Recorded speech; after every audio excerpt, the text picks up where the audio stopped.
Hello everybody, so here we are with another wig tutorial, and I am using the Bloom Bundle Silky Straight 5-piece hair in a pack that I purchased from my local beauty supply store. This is in a 1B, and this is straight synthetic hair, and this is a 1-pack that you can use to make a wig. You don't have to purchase anything else but this. Alright, and the other essentials that you need will be pre-threaded needles. This will make the process of making a wig very easy and quick. And also you'll need a dome cap. I don't have a mesh one this time because I just didn't have one at the moment, but I usually like to use the mesh, but I use this for right now. But other than that, I'm using this one. And this is the closure, as you guys could see. Alright, and I always start with the closure first. I put the closure on first. That is the first thing that I do. Some people like to, I guess, put the bundles on first, but I like to put the closure first. All right, so basically when you are on the edge of the cap, you want to make sure that you do not go through the elastic part of the front of the cap, because it will not be as stretchable when you are applying the cap to your head or your client's head. So you want to make sure that you are not sewing through the elastic at that part. So that's a crucial part. But once you get to, you know, beyond the elastic part or elastic band, you are able to just go ahead and sew away. As you're sewing the closure, you want to make sure that everything is taut, meaning everything that the closure and everything is tight, okay, or taut. And you want to use the pins, the T-pins that I'm using. I'm sorry I didn't mention that in the beginning, but you do need those to help keep the closure in place as you are sewing the closure down. Okay, and this is what the closure is looking like after I sewed everything. I don't show this much in detail because I do have other videos on how to do the closure, so I will reference them down below in the description bar.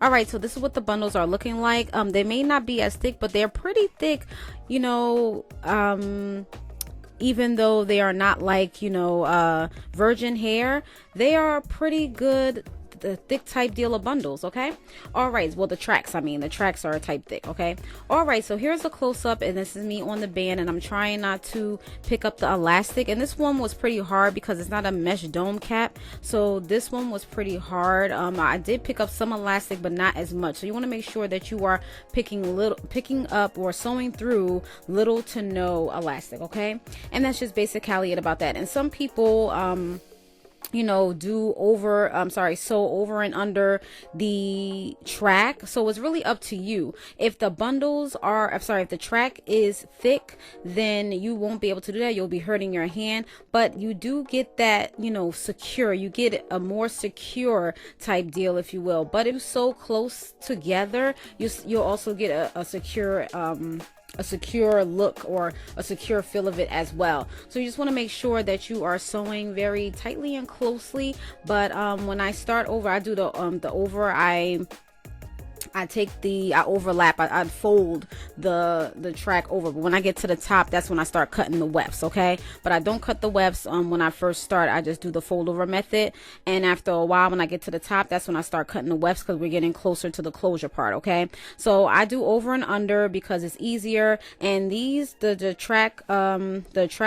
wefts or whatever, they are basically kind of thick, surprisingly enough, because this is not virgin hair. The virgin hair tracks are usually thick. Okay, all right, so here we are with the cap. Now I'm sorry I did a poor job of being in focus on trying to cut this, but you have to concentrate when you do this. So you're just basically cutting the extra piece of material that is, you know, connected, because you do have the closure there. But make sure that you are not cutting any of the sewing part that you did around the closure. Okay, because if you do, it will unravel and it will ruin your wig, and you have to do it all over again, and you don't want to do that. So just make sure you're very careful with that. Okay, so I'm applying it back onto the canvas blockhead so I can be able to curl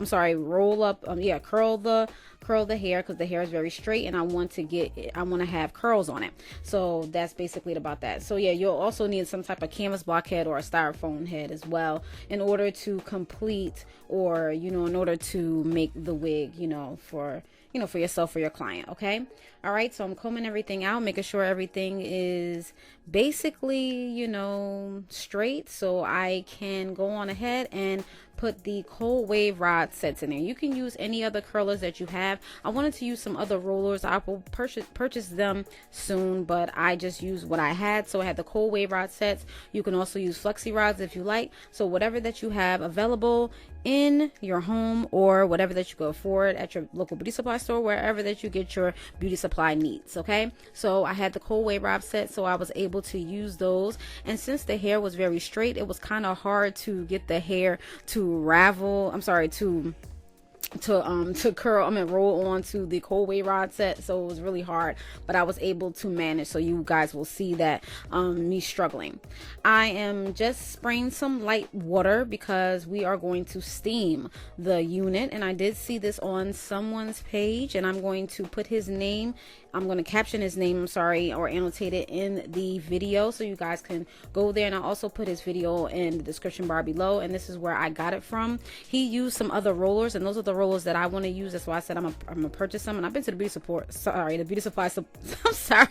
I've been to the beauty supply store twice, and I still didn't get the rollers, but I will get them soon. So basically I'm just using what I have. So I'm going to put his name in the video, and I'm also going to put it in the description bar below, and this is where I got it from. So I'm going to be using a regular steamer that you steam your clothes with, and you guys will see what bag I'm going to put over the unit. And he used a plastic bag at first, and then he used the bag that I use, not the exact same bag, but like the insulated bag. So you'll see that in a moment. So I'm basically rolling up everything and then just spraying it with water because we're going to use steam. So I just want to add that extra oomph to it. So that's the only type of product that I put on the hair. I didn't put any, you know, heat protectant or nothing, because this is a synthetic wig. You don't need any heat protectants or anything, or any grease or anything of the case. Just spray a little bit of water. Don't saturate it, just mist it a little bit so you could try to roll it, you know, make it a little bit easier. It was still a little hard for me, but just so the hair could like roll a little bit easier, because this was very straight.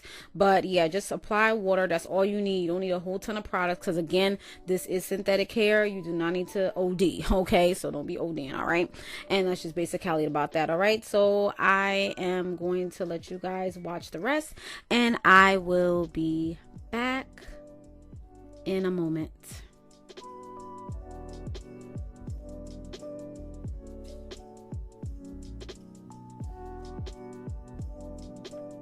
All right, so here's the steamer that I'm using. It's a regular steamer that I steam with clothes, and I'm misting some water. It's just water in the bottle, that's it.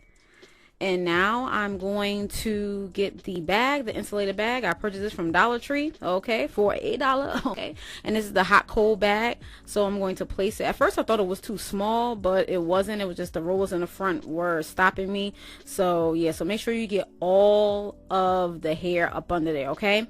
And this does get pretty hot, so make sure that your hand, you know, if you want to put some gloves on or something like that. I didn't put no gloves on, but you know, make sure that you are being careful with the steam and the heat, and the bag can get hot, so just make sure. So I do this for a good 5 to 10 minutes. You probably only need 5 minutes or a few minutes, but just to make sure, because I was a little on the iffy side, like, is this gonna work? Like, I really didn't think this was gonna work. So I was scared, so that's why I just, you know, did it more than what it's supposed to be. So 5 to 10 minutes or a little less.